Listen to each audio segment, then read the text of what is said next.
monster. I don't got that. I'm too friendly. But let's see. Yeah, is it live now? Question mark. Hold on. Still booting. Come on, Streamlabs. I believe in you. You can do it. You can do it. You're almost there. Come on. I think it's okay. Now it looks like it is live.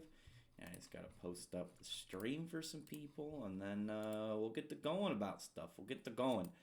I know I just made a video using this this thumbnail, but I really like this art. What's up, Jaren Punch? I actually really like this so much, and I was glad that I could use it again. I don't know. I know I made it, but at the same time, I was like, for a thumbnail that I made literally just with 3 different images. I think it was the way that I combined them and then the color scheme. I don't know. I think it just looks really good merged up together. Either way, regardless of what's going on, some people, what's going on, everybody who showed up. I just gotta send out, as per usual, I just gotta send out the links, and then we can get started. We can get to go into anything happening today. Talk about some of the stuff coming up in some of the chapters, stuff that went through over the week, and what exactly big is to come, because there's definitely some big stuff up there with this next week. Next set of chapters, because unfortunately for Black Clover and Fairy Tales normally, as we know, bi-weekly at the moment, and then Black Clover's on break this week. But we got a lot of other hype stuff coming up. What's up, Jared Punch? What's up, Elric? What's up, Kashi Blazing? What's up, Red Cloak? How you guys been lately? What's going on with you guys? Like I said, I am ready. Do you guys like this picture? I don't know. I think the color combination and then the background, personally, to me, just makes it a whole extra layer looking good. But as it were, now we can really get into the meat of what's been going on. And I know I usually look at the spoilers. I have seen the spoilers for a lot of the stuff coming out. I think I only looked at like Jujutsu Kaisen. I looked at Eden Zero, One Piece, and My Hero. I don't think anything else. I don't think I've looked at the spoilers for anything else. I mean, those are mostly the ones that come out. I haven't looked at like Fire Force. Seven Deadly Sins ones don't usually come out for me until like very early Monday morning. So, and I'll likely look at those because I'm very curious to know what Nakaba's plans are. Because I thought, well, maybe they were going to continue the series with like either having Arthur become a member of the Seven Deadly Sins or he becomes an antagonist. But I guess it's ending in a couple chapters, so that's a very strange decision. So like I said, I'm all right if he ends up making the Arthur spinoff where he's the main character and the Seven Deadly Sins just kind of exist, and maybe Arthur travels the world. Do we find other big characters out there, which would make sense, as they're scattered throughout the world. But I think it'd be a really bad idea to just end it. It's like, oh, it's all wrapped up. No, you opened up with something way crazier. So I'm hoping that, we actually get more of that craziness. I got caught up with Kimetsu no Yaiba. I really wish that Kokushiba was the final villain. Shinobu Genyo. Yeah, a lot of people get murked. Yeah, I'm doing pretty good, Elric. I was playing some games and I was having terrible luck. I was having some bad people on my team, but whatever. I'll have to put in some effort later. Though after the stream, I'm going to do some cleaning before I play any more games. Jin versus Gajeel versus Let. I'm going to go with Gajeel. The problem with that is, one, Jin is nowhere near either of them, and then Let doesn't have a very impressive arsenal. Like, he's a good martial artist, but outside of his Dragon God Roar, I don't think he really has anything to kind of contend with Gajeel. And I only say that because it makes him temporarily invincible, but it kills him afterwards. And even if he got the dragon form that he had near the last arc, I mean, it only lasts for a short period of time, and then he just falls over dead. So that's going to be kind of hard for him. Big giant wood dragon on the loose.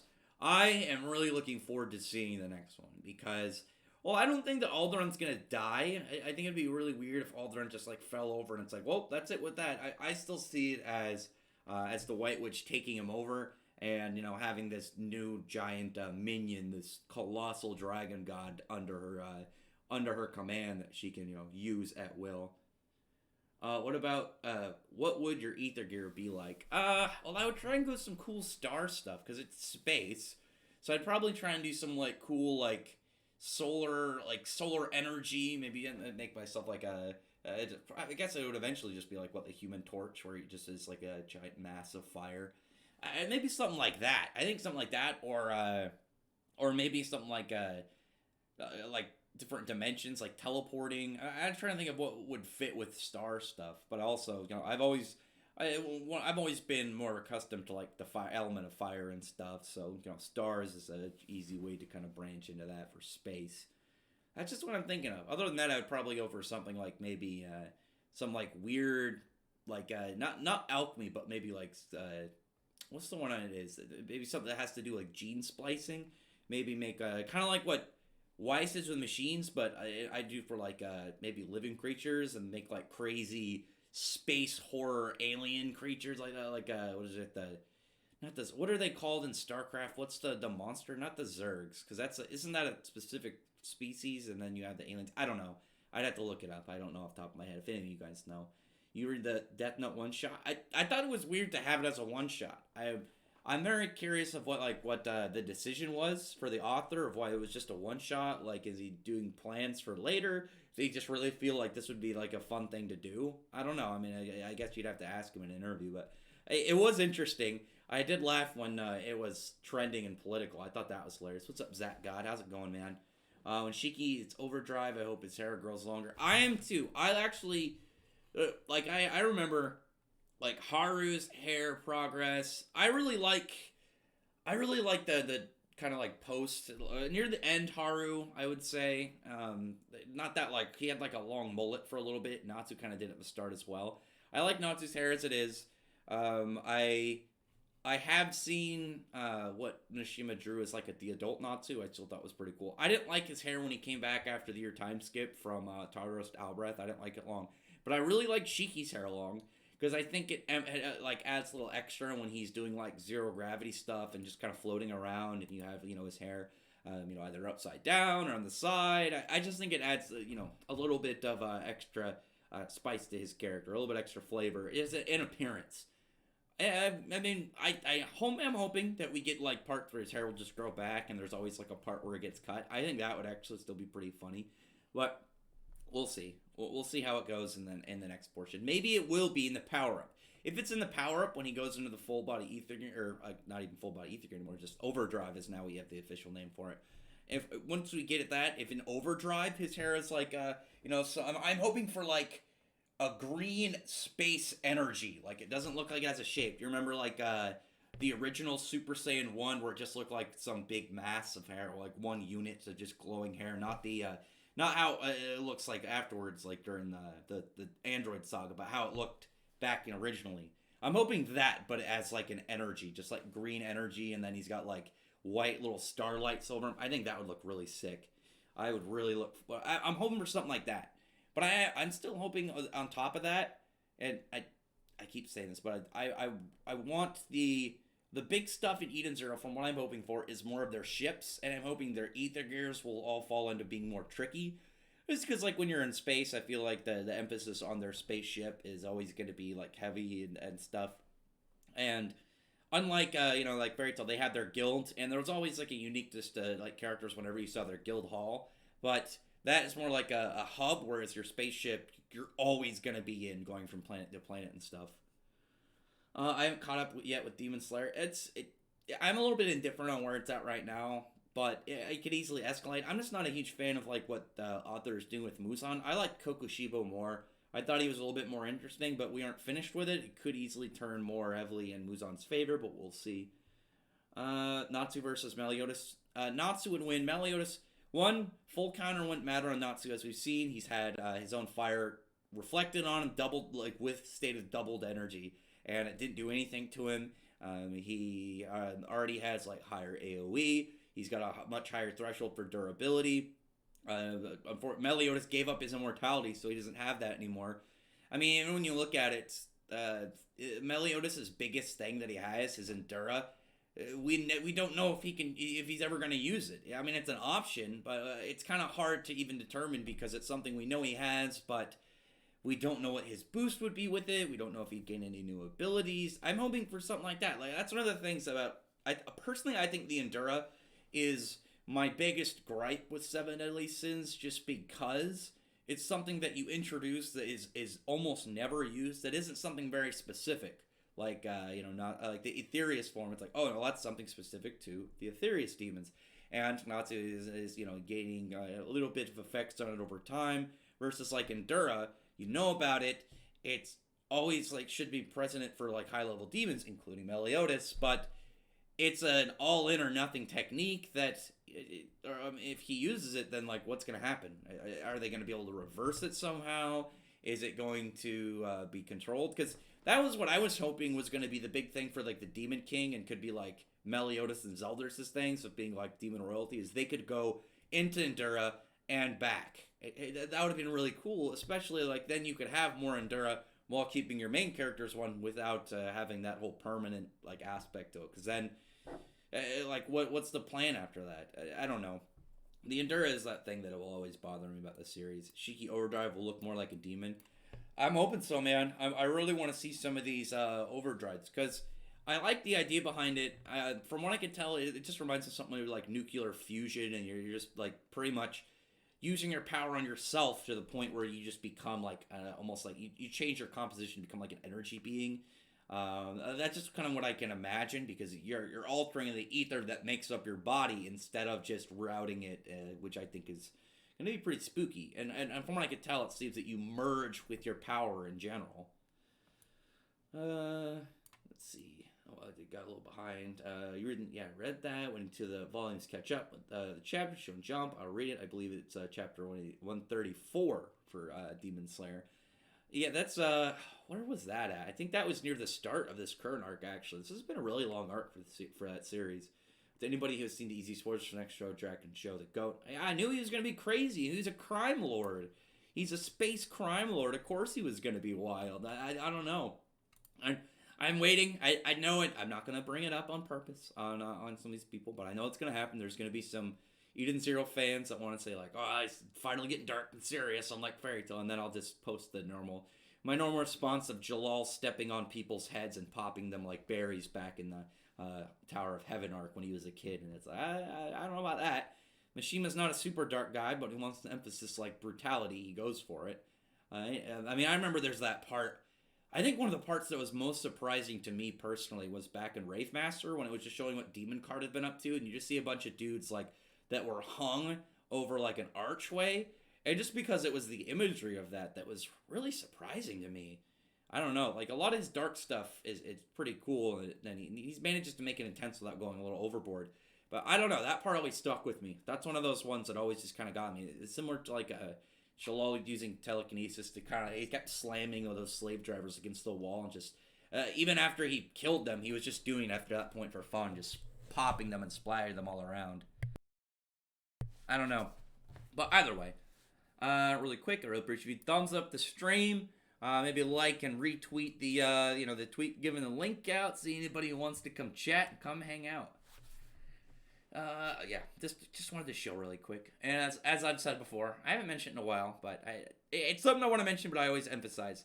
Any super chats or donations are appreciated, not required. Anyway, I saw whoever disliked it and changed it to a like. I appreciate it. I was like, what did I do to get a dislike? Dragon Joe's badass. Hi everyone. Last time I was this early, was getting boned. Yeah, got the shaft. I didn't think at all that they were going to do anything to Zeno. I didn't think that they stood a chance against him.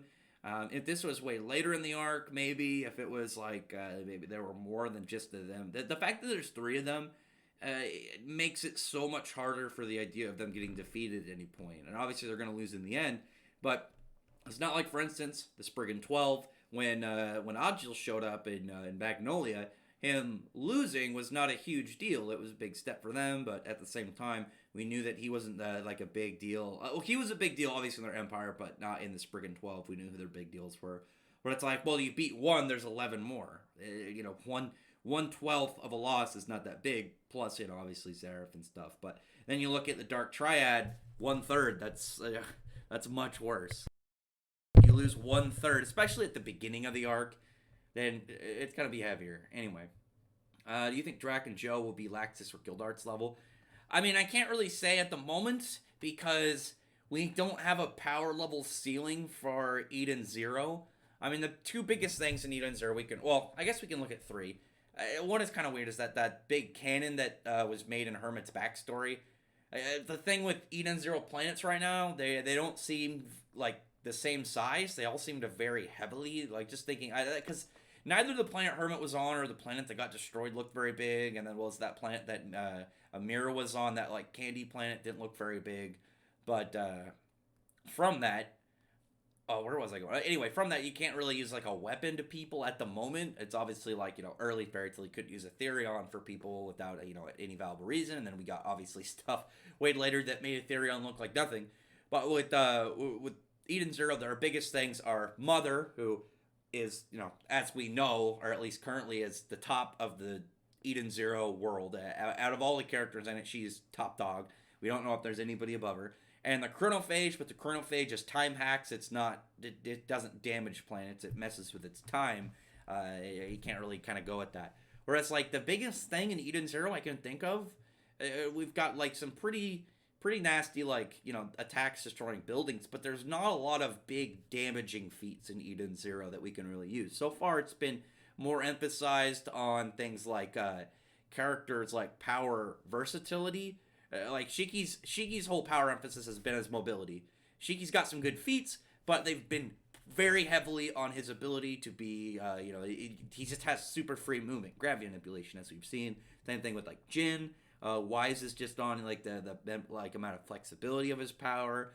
We haven't seen a character yet that's just like big heavy damage, and I doubt Draken Joe will be, because his is going to be more on the variety and flexibility of his power, because he's an alchemist. I mean, he could probably do something like, if it was going to reveal like he can like his power could work at like the atomic level, and he can like make something like, oh, I can do certain things with certain certain objects. Like maybe he's like, oh, this I can turn into like a nuclear bomb or something. We don't know though, but there's nothing really to kind of gauge for Eden Zero's like big power levels right now. I mean, it could go crazy and get massive power creeps, or they could stay relatively the same. Personally, as I've said, I would prefer it if Eden Zero's big power level stuff focused more on their ships than on like the characters. I like the characters being more of like their powers being very weird, being more hacks, and their big power levels are more in their ships. Because then you'll run into some issues of like if you have a character that can casually like just off of their physical strength, not even like or their ether gear, destroy a ship. Then like all you got to do is send them out in a tiny ship and then have them like attack this other one, and then it's like, well, and then what are you gonna do after that point? Versus like we want to destroy their ship, we're gonna use our ship. Just a personal opinion at least, but we'll see. Overdrive equals Bankai's and Bleach, at least how I put it. I mean, with Overdrive, it seems more of like with Ichigo's Final Getsuko Tensho, because we know that worked by him kind of becoming his sword. And from what I can tell, Overdrive, you're like merging with your ether gear, because its effects are like pretty much changing what your body composition is, and you're kind of like altering your ether, your own body ether, doing, instead of rerouting it, you're altering your ether to have those effects instead.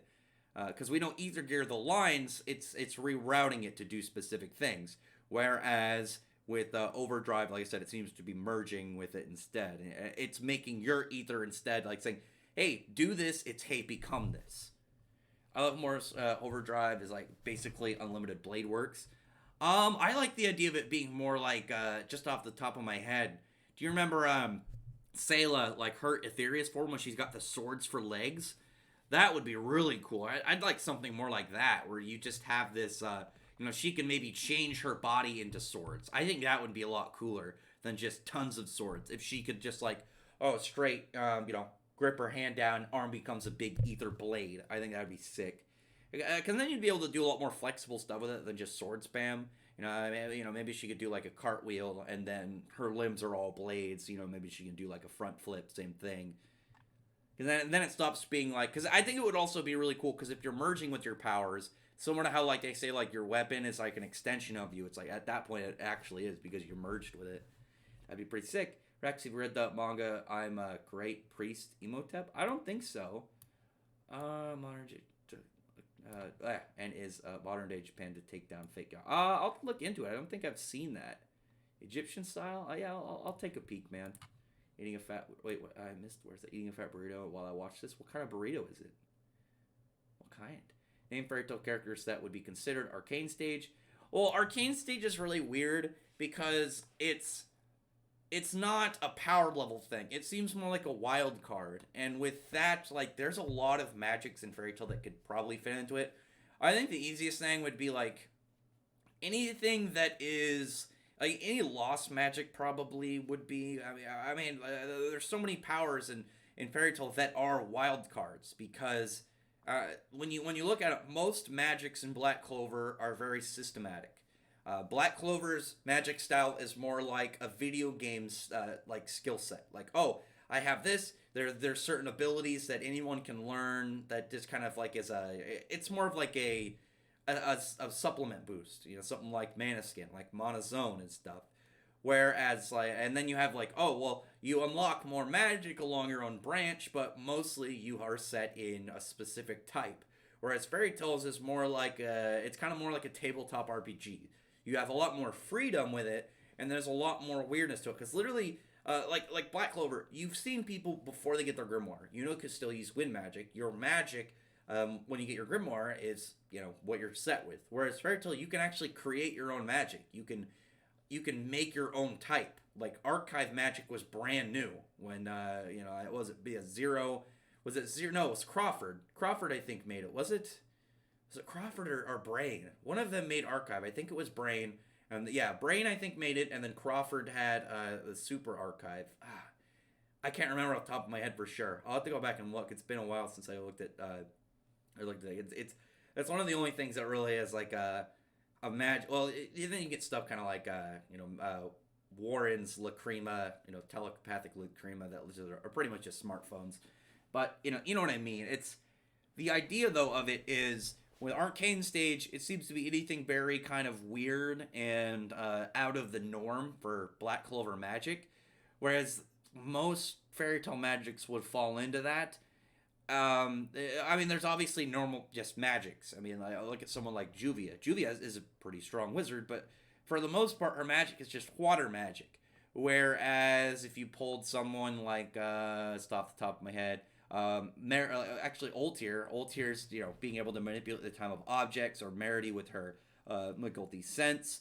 There's a lot of people with very strange ones, and I know those are lost magics. That's pretty much what I'm saying. Any lost magic, I think, would probably be Arcane Stage personally, because it's all very weird, like ancient forbidden magic, and that's one of the things that led up to like even Sekri getting Arcane Stage. It's like, oh yeah, you were using forbidden magic, ancient magic. Then it's like, okay, then it's pretty much what lost magic is. So I don't know really why that wouldn't be the case. And on top of that, like I remember talking to someone about it. It's when we were discussing it, is they're like saying like, oh, it's kind of like dragons and Fairy Tail. You have dragon slaying magic to beat them. It's the same thing with Black Clover with Arcane Stage. And it's like, no, not really, because dragon slaying is a very specific magic. You're using a magic that makes you dragon-like, because dragon power in Fairy Tail is its own thing. It's kind of weird because dragons can use magic, but their natural powers are not magic. As we saw with when Face was going off, they were just fine. The only one that wasn't was Acnologia. Acnologia obviously specifically is a magic dragon, so that is why he couldn't, he was affected by it. But when it comes down to it, dragon slaying is the reason that they're able to affect dragons, because they're using dragon power, being able to bypass their dragon immunity because you're hitting them with their own type, their own weird dragon ability. Whereas with Black Clover and Devils, Arcane Stage is just like this is a weird weird wild card with magic, because it doesn't have to be something like anti-magic or it's some crazy anomaly within it. I mean, William just has World Tree magic. We don't know how far like it'll be like big deal at the end, but we know where it is right now, and he's already obviously Arcane Stage. And Yami's magic is good, but he doesn't have anything right now that's like absurd. I mean, he's got Dimension Slash, but I mean, outside of that, like the highest aspect of his magic is the fact that combos really well together. And it was a really bad comparison. It's like you have a specific versus anything that just is kind of like in this weird, it's an anomaly kind of thing. It's a wild card. It's something outside of the norm for its magic. Jalal the Arcane. Heavenly Body Magic. I 100% believe that. It's a very strange rare magic, Goldart's definitely arcane. Again, yeah, I think anybody that would fit into this, oh, you have a very weird magic, you have a very kind of like out of the norm magic, you would be arcane. Yeah, definitely Goldarts. Do you see Tabata will save Austin, either Dark Triad, or fight Ostabonic with his Black Orb? I think he. I mean, this would be a good time to have him find out about Asta. I don't think Vanica will lose, but I don't think the Heart Kingdom will lose. I think they're gonna have to push him back, and seeing Asta in his, a new arcane person on their list, and obviously one that straight has a devil, will be a big deal. And I think it would be really cool too, because then we could find out, like, maybe they'll talk about devils. Maybe we'll see, like, each of them that have devils, each of the Dark Tribe will, like, their devils will converse and maybe, like, manifest or something. I'm hoping for a lot of cooler stuff, after the Seraph, and obviously I can, oh, yeah, absolutely. Ignia versus Dante. Ignia could literally stand there and growl at Dante and he'd die. Imagine if Zeref was in Black Clover. I mean, Zeref could casually conquer, like, as far as we know, the Black Clover world, as far as we know, Zeref could conquer it all super easy. There's always that fact of you never know what's in the future, obviously. I mean, the next chapter, we could get, like, a mage that can, like, I don't know, like, oh, I can pull lava. I'm a lava mage. And it's like, whoa, that's not a big deal. It's like, oh, yeah, but watch this. And, it's like, oh, I make geysers from the core of the earth or something ridiculous. Or, like concept erasure. I don't know. I'm just trying to think of some crazy powers off the top of my head. Anything like that. Anything that's like absurd. Like, oh, I can pull planets together.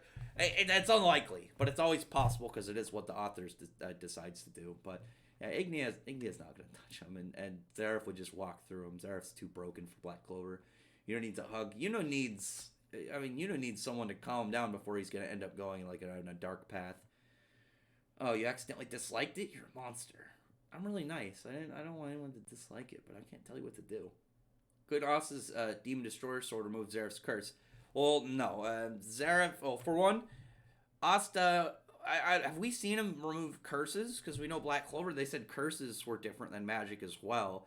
And I don't think he's removed any specific curses. But there's also the fact that Zeref's curse is so far beyond both of them. I don't see it because Zeref couldn't even remove his curse. And Zeref could straight pull people's magics out of their body. Both their magic supply and the powers themselves, as we saw when he stole Fairy Heart. And obviously, neither he or Ethnologi or anybody in the series could mess with the Curse of Ankh-Saram. The only thing that could affect the Curse of Ankh-Saram is another curse because it's the power by a god. So it's like, well, how are we ever going to match this god being? Oh, it's somewhat of the same curse. It's his power. Just, they're hitting each other. Obviously, they're going to cancel each other out. If Liberty joins the Easy Crew, you think she might have an Ether gear? I hope so. I would like to see her become a nicer person. I think she's cool. Maybe she'll become Jin's ship when he ends up getting on there. I mean, it could happen. We'll see Lobelia, have her own little nicer girl arc. And as I've said, Lobelia is not a terrible person. She is sitcom bully at worst. She pulls pranks, and you could look at her and be like, you're an asshole. What is wrong with you? But she's not evil. She's not somebody that's like, unredeemable. She's not even vile. She's, again, sitcom bully at worst. She pulls, like, pranks that are more annoying than anything. I want to see a badass fight between Yami and Dante. Yeah, I do too, but I know Yami's gonna get beaten. My Hero Academia is going down the train. No Discord. What do you mean? I know it's been, there's been some rough spots because a lot of the My Hero, the Boku no Hero, because the bad ones go to the BHNA fandom. The good ones are MHA. I know that the bad ones have been really trying to cause some ruckus recently. I've heard Hero wants to add more male characters to Eden Zero Crew. Yeah, I heard that too. I remember him talking a little bit about it. I mean, he's got a lot of females. I mean, he already had, the Shining Stars going into it. So on top of that, you got Rebecca, you got Homura, and it looks like Maria is going to end up having to join the Eden Zero Crew too. Because I mean, she's not going back to Dragon Joe. He'll kill her ass. He'll straight be like, oh, you're made of slime? Well, guess what? Here comes some alchemy. I'm going to change your body composition or something. Let's see. Ignia versus Dante. I already answered that. Either Dante will beat Yami or Dante need to flee. There's no way he's going to flee. Absolutely not. He's going to I'm telling you right now, he's going to beat them and he's going to take Yami. I think Yami's going to put up a good fight, but I think Dante is going to defeat him and then take him back, and he's going to get put in a cell with William. I've been doing research on Japanese mythology, and I hope to look up on more. I've been looking a little bit too. I was looking at what is it the is it Omukade, the giant centipedes. I've been looking at those a little bit because for some research purposes. But other than that, that's the only thing I've looked at recently. I would read, would I read Eden Zero and how to get over fairy nostalgia? Wait, what? Would I read Eden Zero and how to get over fairy? You should read Eden Zero. I don't think it would get over nostalgia.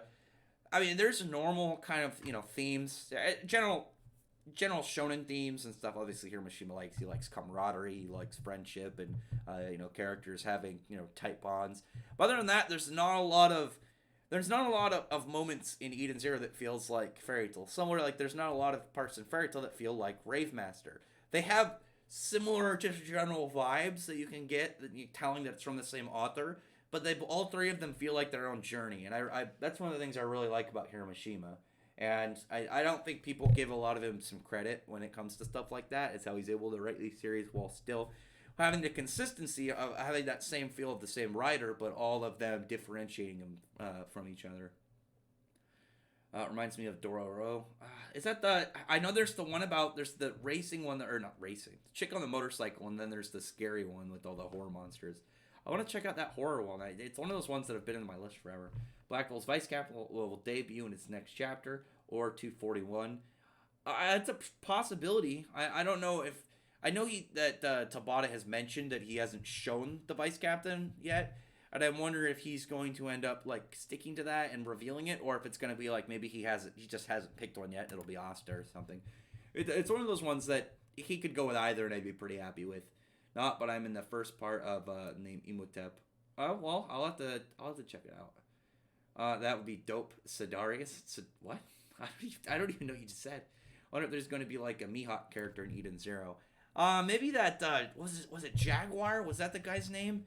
The dude we saw on the Eden Zero or not Eden Zero? It was with the what are they called? The Galactic Star Federation, I think. I'd have to go back and look. But what was his name? Like Colonel Kruger or something? That dude was really cool. Maybe that's who is their guy. They're gonna be like their big old because he gives off that really old like veteran character, powerful. He's gonna have all this crazy experience and all these crazy stories and probably like a really good skill. That dude, I have hope for. He's honestly is one of my favorite designs right now in Eden Zero, and we've only seen him in one part, but I'm really that one part personally to me is about enough. And I don't think it's automatic that it's like, oh, there's nothing gonna be anything cooler than that. I mean, but dude looks so damn cool. Honestly, just also thinking back, I remember he showed up.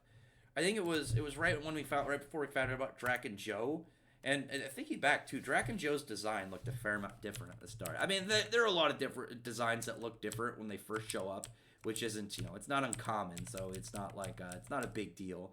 But I don't know. I'm very curious to know how that goes when when you have that, because I know like for instance you have there's the whole first part we see like Pino is she's way less chibi, and then she became way more chibi, kind of like a Happy had like a way smaller body, bigger head, and then I think he got a little bit more normal proportional.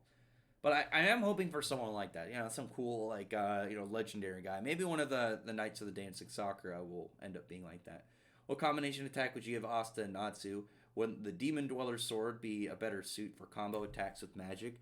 I'm hoping more for like I could see of like him sending Asta with like maybe like an explosion that just kind of rockets him forward, or maybe like maybe it's like you have Asta going, maybe he goes in, hits the guy, that's like a anti-magic hit that ends up messing with the spell, and then Natsu comes up and just kind of gives that like big haymaker attack on him. I don't know.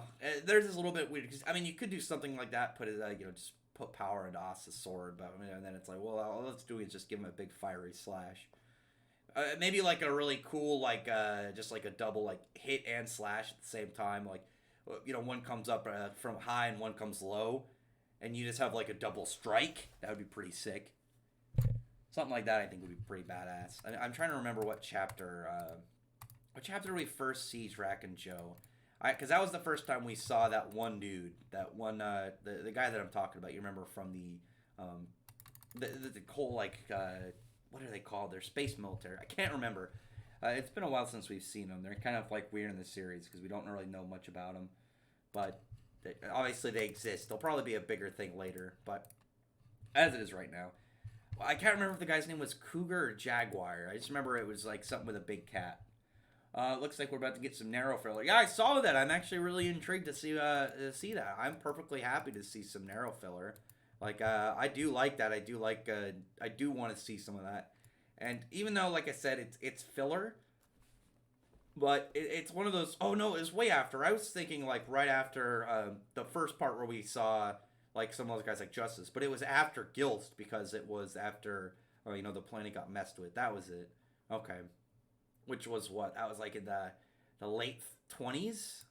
It was like 29 or something, 28. I'm gonna have to go. Like I'm doing this in succession of like while I'm doing the stream, just because it's bothering the hell out of me trying to remember. Let me see some of these though. It's funny that One Piece stands think that Oda came up with. Oh no, so I've already got one prepared. I'm waiting because this next chapter. I don't like Odin, but I think that spread of him holding everybody on that like big pot lid I think looks pretty dope. But I am gonna have that picture of when Arcadius is holding when he's like gone through the lava and he's picking up Yukino and Lucy. I'm gonna use that and be like, oh yeah, One Piece fans, guess what? I gotta read the new chapter too. I'll end up reading the fan one. I will read the fan one. I'll probably skim through the officials just to see like, oh, maybe where something might have been confusing. I'm not too hype on One Piece and I don't know the reviews, so I don't really mind reading the fan scans. Plus, again, I already pay for the Shonen Jump service, so I am paying for officials, so I can do both if I feel like it. Oh crap, I lost my spot. 1 second. Where was I? Okay, I found my spot. Gildarts is copycat of Shanks. No, he's not. The design for Gildarts was based off of the creator of Hajime no Ippo. The thing is, the anime makes them look way more alike. If we read the manga, they don't look even remotely as close. I mean, you have some obvious similarities, but I mean, like, both of them don't have an arm, but Gildarts also doesn't have a leg. He also lost some of his innards. He's got replacements. Shanks didn't get any replacement arms. Gildarts doesn't have any of those facial scars.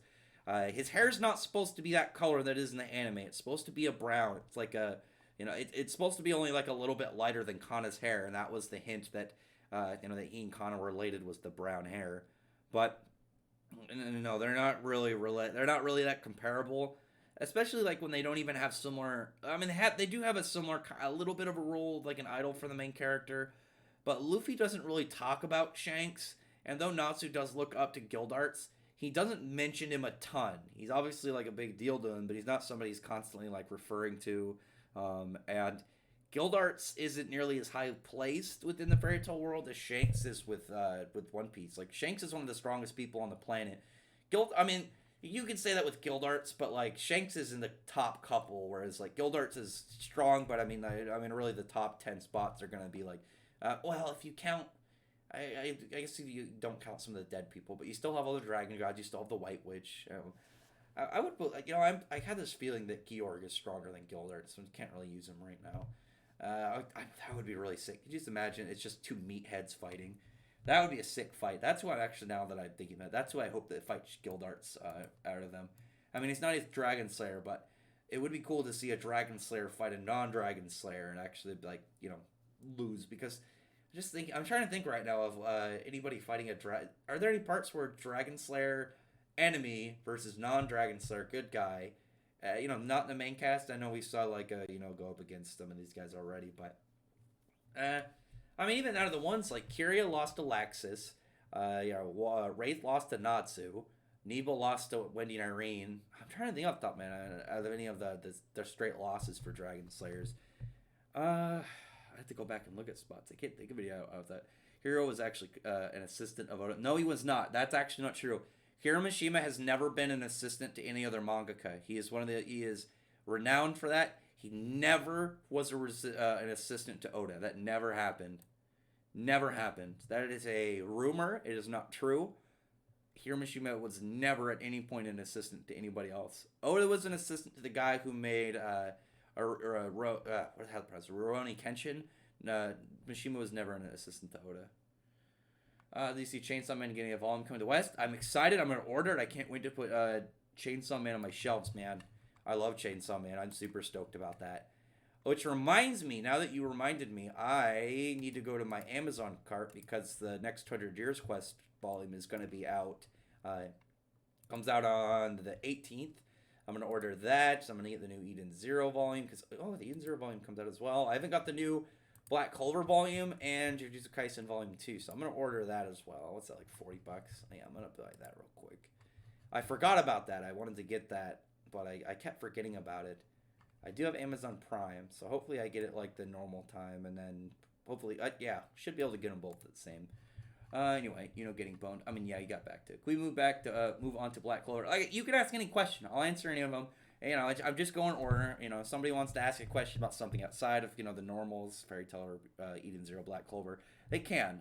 As I've mentioned, even though I've got a Fairy Tail picture on the stream, I've got Fairy Tail and Black Clover in the title. It doesn't mean it's just those. When you ask, I can answer, but I want everyone to have their own, a chance to ask the questions, because that's what these streams are. These ones are, me interacting with you guys asking any questions you want, and it's more of a community thing. It's more of a community discussion. Like I said, I like that interact with the community. I think it's a good thing. I think it's good to see how you guys are doing, because then we can have discussions in real time. Because I know a lot of people ask me questions, on stuff like on stuff on my Twitter comments, and it's hard to get to all of them. It's easier to do it in real time, and it's not like I'm having a 1v1 conversation with somebody, which I'm not. I don't know. I always am weird about 1v1 conversations, but I like group chats. But it's easier to do, obviously, in a stream where you guys can hear me in real time than, well, a slight lag, but you know what I mean, not in text format. It's just better that way for me when I'm discussing all this kind of stuff. Naruto versus Natsu. Again, this is a hard one because Natsu hasn't reached his peak, and we've already seen, when he reaches Dragon God level, I'm 100% going for Natsu. Naruto has maxed, and he's not even the main character anymore, so anytime we see him, he's going to be flexing, but I don't think he'll ever get more powerful than he already is. I think right now, just in his normal self, that he is more powerful than Natsu, but Natsu's Savage Dragonfire would kill him, because Natsu's fire logically counters... Natsu's fire counters Naruto very heavily, because Shadow Clones are all made up of chakra, so... his fire being able to burn magic, and the normal thing is you equalize the energy so you don't run into kind of goofy stuff like, oh, you don't have Ryatsu, you can't see Bleach characters, and then it's like, then if you didn't equalize them, you'd have stuff like the pain path that absorbs chakra.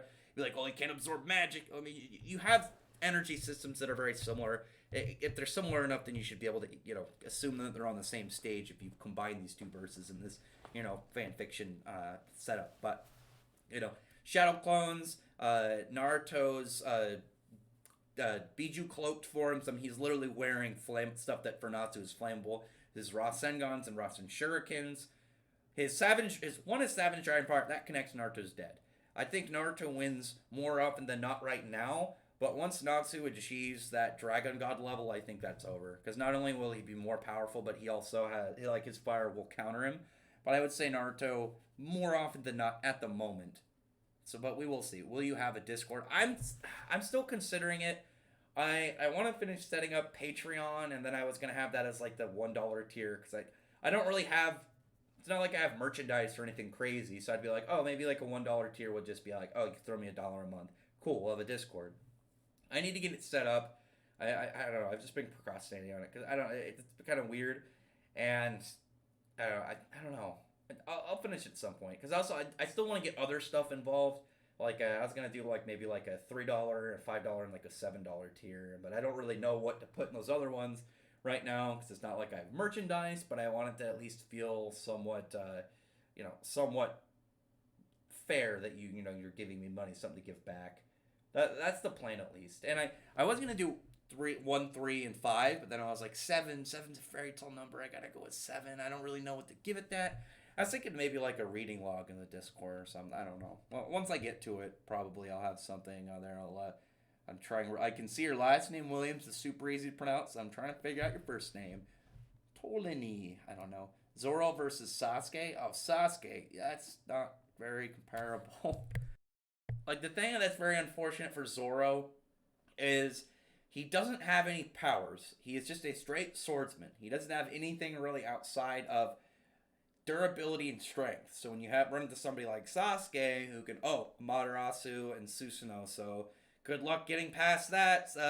And then One Piece has this weird thing about like you have like power level stuff. Like you have like Odin can tank attacks from Roger, but then you have him boiling oil like can just beat him to hell, and 5 minutes of that is just completely like causing him agony, which is kind of weird. So I don't think I don't think outside of physical attacks like One Piece has like a lot of very like high durability stuff. I mean, because like most of their stuff is very physical, and then you have certain hockey feats like but even like Whitebeard could be damaged by Akanu's magma. So I don't know. One Piece is a little bit weird about that, but Sasuke dominating. That's not a fight right there. Disabilities would be my main. Disabilities would be my main character themes. I was thinking about something for one of them, and it was going to be like all the characters' names are going to have something to do with their trauma, and it's always going to relate back to something in their story that they had to overcome, and they're using these names as like, I've conquered something that caused me pain. I don't know about disabilities. I think more of it being for me. I was thinking more like a personal, like emotional obstacle to overcome. Yep. Fairy Tail Gray versus Black Clover Asta, who would win? I'm going with Gray because Gray's power. One, Gray's ranged. Gray's ranged is automatically going to be very hard for Asta. Obviously, Asta has like enhanced range right now, but it doesn't mean that he's instant. I mean, it's a linear sword swing. Gray has ranged. He's got AoE. His power is weird because demon slaying seems to be both a magic and a curse, which is very weird. But it also counters devil powers, which so I just assume that like the idea of demon slaying and then you have like anti magic, it would be like anti magic obviously can cancel magic, but demon slaying cancels devil powers, so they would kind of cancel each other out. But from that, there's also the curse side of demon slaying, so I think that would end up still damaging him. Plus, I mean, you drop something like Ice Makes Silver and Asta's a popsicle. I can see it, and then when you run into something like the general physical like enhancements that demon slaying gives him too. I would see more of Gray, and though Asta's a competent fighter, but he's not. He's a berserker fighter. He's not somebody that's a very heavy technique based person. And someone like Gray, who has a very flexible power, it's gonna kind of be hard for him because then it'd be like, oh, maybe Asta's sword swings a sword. All Gray has to do is dodge, and then he can just like freeze a sword into the ground, and then go about his day. And then it's like, maybe he sees that he can use anti magic. Okay, they don't have to freeze the sword, freeze his arms. There's a lot more he can do that I think is hard for him because he's got a very free magic, and in Black Clover, when relatively most people have you have like the generic your generic attacks, and then you have your structured spells. And I can't think of any in Black Clover right now that is as flexible as Maker Magic. And is there any? I'm trying to think. I guess you can look at like Nozelle's. Nozelle's is pretty flexible, but it doesn't have the same level of AoE and potency, I would say, of Gray's magic. Personally, I mean, obviously that is a good one to use because that is his whole thing is his is very shapeable. But yeah, I would definitely go with Gray on that one. Natsu versus Natsu, who wins? Natsu would win. Sasuke would kill. Yeah, Sasuke would kill the hell out of. Sasuke would kill Zora with Kirin unless Zoro can. Zoro. No, he's saying Zora or Zoro, not Zora. Roronozoa. Or fucking god. Zoro Ro. Oh my god, his name is so hard to pronounce. Zoro Roronoa. There we go. I was like constantly messing up. He's got almost a tongue twister of a name. Who takes the third strongest Black Bull, Noel, Luck, or Charmy? I'd probably go with Noel. I mean, Charmy's is good, but as most of it we've seen is, we don't know if she can go into her dwarf form at will yet, and then her, her giant sheep.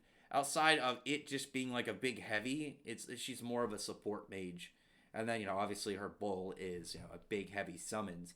But it doesn't seem like it's super fast, and it's its attacks are very plain and linear. And somebody like Noelle, who can swim through the mana in the air like water. I mean, she pretty much can just go around that like easy. Would Devil Slayer magic work on anti magic or the Dark Triad? It would definitely work on the Dark Triad. Again, with anti magic, it's kind of weird. I think because it seems like it's both a magic and a curse, that it would work. And we didn't know it's pretty much it's both because it's been called magic. But like with Bloodman, when he talked about using all the curses in the Nine Demon Gates, he did use Ice Demon Slaying, and we know that has curse effects. That's why it was slowly like messing with Gray's heart, and as we saw from Invil talking about it too. Asta versus Meliodas. See, I know that Broku's gonna come at me with this one. I personally, right now, I would say Meliodas, and the reason that is because he doesn't really rely on magic. He's physically stronger than Asta. He's got higher swordsmanship abilities. And even if you use the spelling on him, I mean, he's still got, like, again, a higher level of swordsmanship, a higher level of flexibility of his power. And I think that's kind of hard with Asta. I absolutely would see as stronger in the long run. Absolutely. I think Black Clover's got way bigger stuff going on than... well, other than the whole chaos stuff, but we know the chaos stuff is beyond Meliodas, so can't really use that for Meliodas right now. But I would say right now, personally, I think it is Meliodas, but I would go with Asta in the long run. Like, it won't surprise me if after this arc, he's, like, already around that level. And, I mean, plus, like, Asta's is strong, but his biggest feature, I think, when it comes to his stats is the fact his sword should scale to licked. The level of potency of his anti-magic and the effect of his swords should scale to someone like Licked because they were like swords. But obviously Asta could use them, but he's only able to use them as much as his skill level is. It's more of I just imagine it'd be like if you had a character in a video game where you gave them a weapon that is way higher level than them. Just imagine some guy with like a legendary weapon, but they're like I don't know, some like mid-level, not even close to like end game stuff. I guess that's an easy way to describe it. You're like a mid-level character with like an end game weapon, essentially. As long as you can connect it, but you obviously have to be skilled enough to connect it. We should be getting a new volume cover for 100 Years Quest soon too, which I see it. My guess is it's a Wraith cover. I'm hoping Wraith and Nebel are going to be on it. Actually, well, yeah, Wraith and Nebel, and then volume 5 or volume 6, I think will have Aldoron, hopefully, but it'll be a bit. I wonder if your machine is going to introduce the Army Federation E0. I'm hoping it'll be soon, maybe after this arc. Like, they're a weird group because we haven't seen like relatively anything about it, but obviously they're a big deal. Will you read DxD? I was considering saving DxD for whenever I get my Patreon set up. There's a bunch of animes I'm saving because I want to do watch-alongs. I have to figure out I got to figure out what website to use for watch-along. I heard like Rabbit or something. Because I haven't watched anything. I haven't really taken in anything of JoJo past like part 3. I've read up to part 3. I've watched like none of the anime. So I'm saving the anime and like going beyond where I left off at part 3 for when that happens, and then something like DxD or anything that would be entertaining to like watch as a group. I mean, maybe not in a group chat. It'd be maybe not in a group call, but maybe in the chat itself. It'd be very strange to everyone be in a call as we watch like borderline hentai, but I digress. It was Jaguar. Yeah, that guy. That guy's really cool. I want to see more of him because I just think he's a really neat looking character. And I do like that, that old veteran guy. And I'm generally more of like the old kind of like policeman guys. Like one that I'll never get tired of is like James Gordon from Batman. That was one of the things I think actually I'm upset about the Matt Reeves Batman. I don't like them changing James Gordon's design. I assume they're changing it. It'd be very weird if they kept it because I think the guy that they cast as Jim Gordon is a black guy, which I don't know. I don't like the personally. I don't like the idea of altering somebody else's creation like that drastically. It's just weird to me. Like if someone said, "Hey, I want you to like," I don't know. I wouldn't want me to, but I said, "Hey, I want you to direct this this comic movie or something." I would try and stick very close to what the creator did out of respect. I don't know. That's my personal opinion. But I don't know. Jim Gordon's design I always like. I always love that old kind of like I'm too old for this shit kind of cop. I think those are hilariously fun, but also badass because you know they're like that because of all the stuff they've seen and experienced. They're gonna have lots of crazy stuff to drop on them. Was it chapter 28 when Dragon Joe first showed up? I know it's right after Gilst, and that's why I just wanted to look at it because I was trying to remember what part he was on. One of also rides the Demon Slayer sword while wielding the Demon Dweller sword, Demon Destroyer, so that'd be cool. I'm thinking more of like, because with Asta's black form, it's like, well, what's next? Because as we saw in the Word Devil fight, it progressed a little bit, like it extended on his cloak. He got like a second horn. But the question is, what is he going to get next, like an advancement? I think the next logical one wouldn't be another wing, but he gets the tail. And imagine he's got a sword in each hand, and the tail is wielding one of the swords, and then he's triple wielding. That'd be pretty sick. And his tail one could be like, put the Demon Dweller sword on it, and he'd be like a scorpion. Or like put the Demon Destroyer sword, and maybe it strikes an area, and then like sends out like an anti-magic pulse, and then just it'll be like little blast of stat reduction of just trying to cancel out their abilities. It'd be pretty sick. Filler's actually going to be interesting. We're going to get double Cane and Black Clover content for 6 months, and I'm all for it. I don't know if it's got to be stated by Tabata if anime only stuff is canon. If he straight says like I wrote this to put in there and stuff and it fits in, then yeah, then it's canon. It's got to be in a way that it can't be written by somebody outside of him, because obviously the whole big point of like, well, is this canon or not, needs to rely on the guy in charge of the guy in charge of what's canon, that being the creator. The only other people that could really say anything is if someone like the Weekly Shonen Jump, like the editors or something, made an official statement and like Tabata didn't deny it, and there's like something canon about it. They have that power because they also own it, but obviously Tabata's his word over everything else. He's the boss guy. Can't really otherwise go against him. Naruto versus Zeref. Zeref's 2 hacks and broken for Naruto. Really, like, what are they going to do against him? It's like he can stop time, teleport, radiates death. He can rip the powers out of their body. He can put flesh-eating viruses directly into their brain. Too broken. A Kenpachi kind of character. Or Kenpachi's a Rocky kind of character in Eden Zero. I'd love that, too. I love Kenny. Could Damnatio debuff a Dark Triad member? I don't think so. There's always a level of potency you have to think about when it comes to that. And when you run into something like that, like a character beyond them, I don't imagine they're going to be able to affect them. Because then when it comes to it, you could have like Langris beating anybody. Just like, oh, spatially slash people. It's like, probably not my guy. Like, it wouldn't surprise me because they're all mana attacks. It wouldn't surprise me if it's like, oh, he hits somebody with it damage them, but it doesn't have the full spatial erasure on somebody more powerful than them. But I don't know. I don't think Kometsu no Naiba deaths get too excessive. No, they're fine with me. They seem alright. It's not overly like every 5 seconds somebody dies. It's like they're in a situation where it's like, yeah, it's believable you guys would die in this kind of spot. You guys are in some very unfortunate parts. Do you like Boruto anime? I like parts of it. I don't watch a lot of it because it's too filler.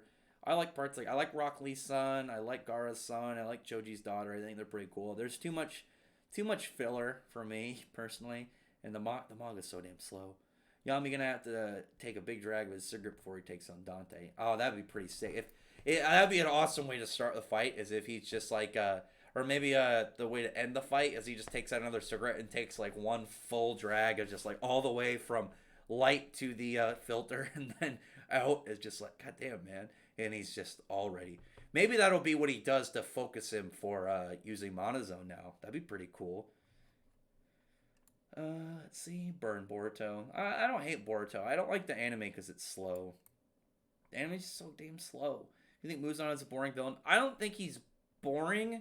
I just think he's not as interesting as Kokushibo. And, like, you've had ample time to do more with him. But I'm not too interested in him.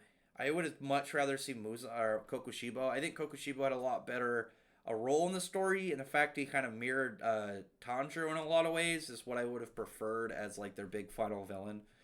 I'm more concerned and curious of why the author would have the whole concept that these upper moon demons could evolve into the stage that Muzan is in, and then they wouldn't be reliant on him, and you could have other demons that could create other demons, continue the story. but then you kill both of them off, and I don't know. It was so confusing to me because it's like, well, then why did you introduce that if you're gonna end it? I don't know. I mean, we don't know exactly if it's gonna end. I think it will. The way that I could see the author, quote unquote, continuing while ending it is if she does Demon Slaying Corps in other countries, and that'd be really cool again because then we could see other styles, other characters, their own different weapons, other types of demons, and then maybe eventually all rope them together into one big, one big union of a series against like, oh, the original Demon of Demons or something. You know what I mean? I don't know. It's very, very ponderish. I don't think that's a word, ponderish, but to ponder. But I don't know. I'm a little bit shaken on that series right now, only because I'm not too sure what's going on. Same thing with the Seven Deadly Sins, because I'm like, why introduce all the chaos stuff if you're going to end it in a couple chapters? Unless he's going to end up just like, ending the Seven Deadly Sins portion. Up next is the Arthur portion where he's the main character. I don't know. There's nothing official out, so I picked Naruto One Piece, Bleach. Out of what though? Oh wait, never mind. I missed that. So I already finished Naruto, and I just recently finished Bleach. It's time to start One Piece. Which one would you say is the best? Personally, I like Bleach the best. I know Bleach has the rockiest area near the end, which I don't think though. I don't think the whole 1,000-Year Blood War arc was rocky. I think it was just. I would say once they got to like the Elite Stern Ritter, those last 4, it kind of got a little junky. But I think it was because I think Kubo was trying to his best to keep as much content as possible while not overdoing it because of his shoulder. I'm really hoping that this new Bleach announcement is going to be a continuation, either a adaptation of the novels into the manga, and then he writes it and works on it, but he has someone else doing the main drawing aspects because, I want him to continue, but I don't want him to overwork his shoulder. And I know that he's wanted to do more because he was depressed after Bleach ended because he couldn't have the retired life. He was bored. I just really like Bleach. I think Bleach is really fun. I really like the series overall. I really like the cast too. I think the villains are all really good. I don't know. I like Naruto too.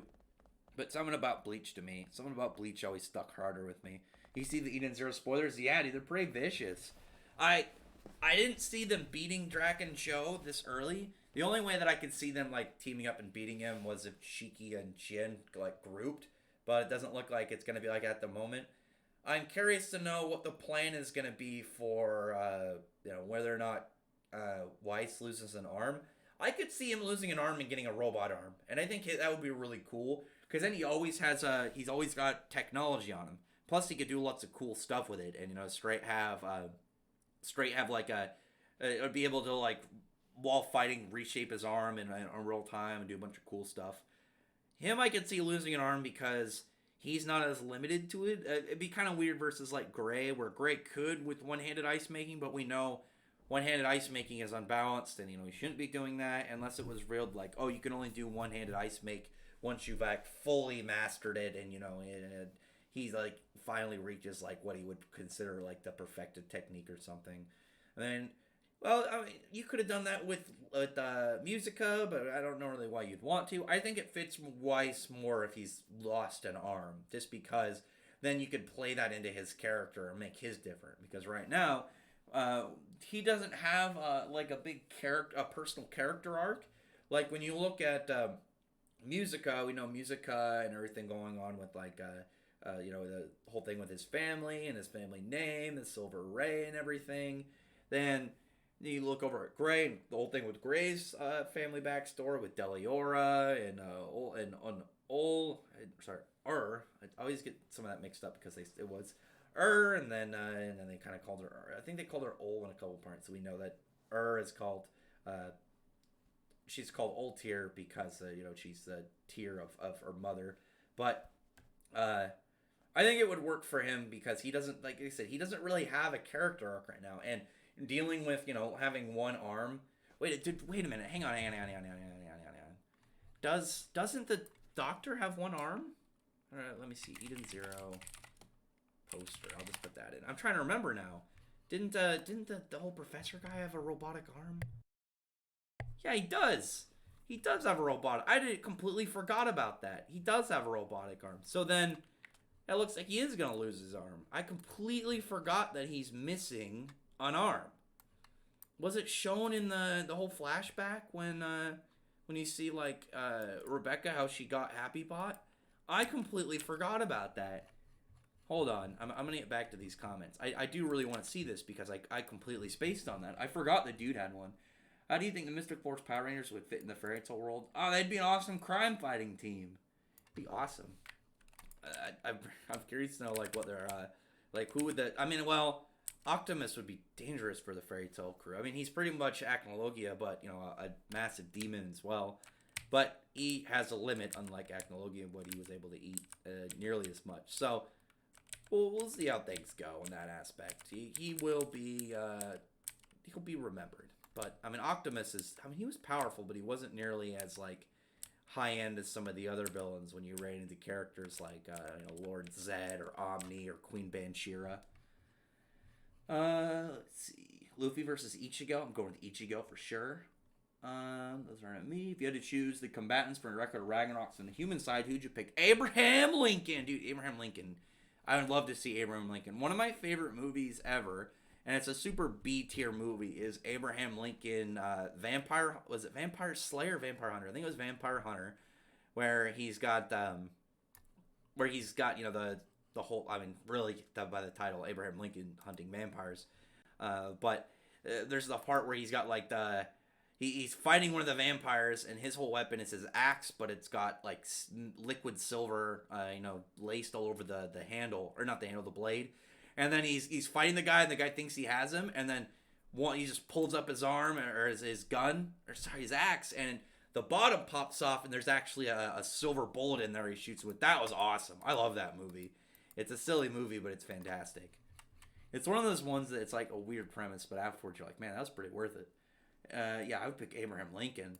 Just imagine if post-time skip Asta training from Goku to control Ki, and Zoro and Mihawk and Sora training. I mean, Dragon Ball's Ki is very different than Black Clover's Ki. Black Clover's Ki is more on like just like energy you give off by doing stuff, just like nature energy. Isn't Ki? I thought Ki and isn't Ki in Dragon Ball like fighting, pretty much just fighting spirit, but manifested justice for Gray. I mean, Gray was gonna win against Mira Jane. The thing is that confused me is Mira Jane fans expected to get a lot. I don't know why, and I'm sorry to them, but Mira Jane has consistently not gotten a lot of love in fights since the start of the series. I mean, she's gotten some, but I mean, like over the course of the whole series, she's one of those characters who she's prevalent, she's very frequent, but she doesn't really get a lot of time to. She doesn't get a lot of like justice spotlights. Just expect her not to get a lot of stuff. I mean, really. Rex, how have you been? I've been good. You should read. What's that one? Yozukura. I checked out a chapter the other day where I had that really tall chick with the eye patch. I heard it's getting better, so I was gonna check it out. It looks like it's gotten past the cancellation point, and I think it actually is getting reprints on the first volume, so it looks like it's doing good in Japan. So I'll probably check it out soon, especially if it's doing well. I just gotta see with some of this. Yeah, he does have a robotic arm. I didn't even think of that. I forgot about that. I'm gonna bring that up to the Eden Zero people. One second. I'm gonna post that. One second. Let me bring that up. Just a reminder to the people who have read the hashtag Eden's Zero spoilers about Wise possibly losing an arm. Remember old man Wise. I'll say it when Wise is a robot arm. There we go.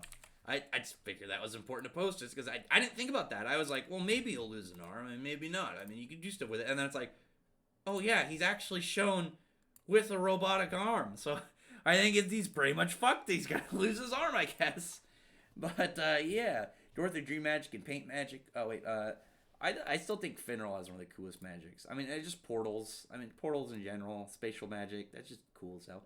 Raditz versus Madara. Where does Raditz scale to, I think? That's my more question. I actually don't know where he scales to, but I'd probably go with... I guess I need to remember where he goes to really give an opinion on that. I don't think Raditz scales to, like, the levels that, like, obviously Vegeta... when Vegeta hyped himself at being able to destroy a planet, we don't know how accurate that was, at least at that time. We know, obviously, he could destroy planets later on. but we don't know how accurate he was at that point. And obviously, he was more powerful than Frieza Raditz by a lot. I can't think of anything really that would kind of like go with it. I know there's like the whole moon thing with Piccolo, but I think that I don't know. I feel like that's an outlier, given like where we've seen some of the feats before that. But I don't know. I can't really go off of that much. If you go with the whole moon level thing, then obviously I'm gonna go with Raditz over Madara. I guess it really depends on where he sits. Superman versus Goku. Well, it depends on which Superman you use. And I'm relatively, as long as you use any not super specific weak Superman is gonna destroy Goku. I mean Superman. Seven Deadly Sins, where it's catching up. I've seen the first 5-6 episodes and gave up on it. I would say yes. Overall, it's enjoyable. I'm a little bit kind of iffy on what's going on right now, whether or not as long as we go beyond and the current stuff and it doesn't get cut off. Like I said, a spin-off continuation with Arthur as the main character would make me say, yeah, go ahead. There's stuff obviously coming up. I think it's going to be really fun. If it just gets ended at Seven Deadly Sins, there's nothing beyond it, then I'm just going to be like, don't even bother. Black Clover anime supposedly adapt light novels as filler. Oh, well, that's not filler then. If it's the novels, then that just, because I'm pretty sure the novels are canon. So that just means we'll finally get to see the novels. Yes, but avoid the fandom. Seven Deadly Sins fandom's not that bad. What's up, King Sinbad? How's it going? Yeah, it depends on the Superman. Iron Man wouldn't have turned into a broken man. Team Ruby loved him as their own. I mean, they screwed him over. I mean, he was right. He was 100% right about wanting to push the city into the clouds, and then they're leaving. They're leaving now, so they're gonna just leave everyone to die as Salem comes in with her giant fucking grim whale and horde. Or if Ironwood wasn't white, I don't know. I mean, most of the Ruby team is white. I mean, I guess, what actually makes me more curious is when you have the Ruby fandom and how sensitive they are, how come nobody's, questioned when you have Tai and Yang and they have very Asian names but they're white as can be? I mean, I don't care, but I figured those would be the people that cared. I don't know. I mean, it's anime style, so they both characters. But then you have characters that just straight look super white. What's the guy's name? He was part of, I think he was part of Coco's team. Yatsuhashi, he's super Asian. Kizaru or Jiraiya. Doesn't Jiraiya have his sealing abilities? I'm trying to think of what he'd have that would he should be able to hurt him with Sage Mode. I imagine he'd be able to hurt him with Sage Mode with all nature power, because Haki is, it's like your will, it's like your natural energy. So I imagine he'd be able to hit him once he went into that and hit him with Rasengan and stuff. Assumingly. If so, I'd probably go with Kizaru. Unfortunately for Jiraiya, he's one of those guys that kind of died out before you got into some of the big power creep in Naruto when they kind of got a little crazy. What's your favorite RPG? I'm trying to think of just RPGs. I really like the Bravely games. I'm looking forward to the third one. Well, no, oh my god, I just remembered. They're calling the next one Bravely Default 2, which confuses me because it's Bravely Default, Bravely Second, and then Bravely Default 2. It's like what they do with Kingdom Hearts, where you have all these games in between each of them. I don't know. I really like those games. Those games are fantastic. I want to play them again, but I sold my DS because I was I'm never gonna play it again, and I was sad because it was right after I moved to my house, and I was I got furniture to pay for, so what do I have that I can sell that I can get rid of?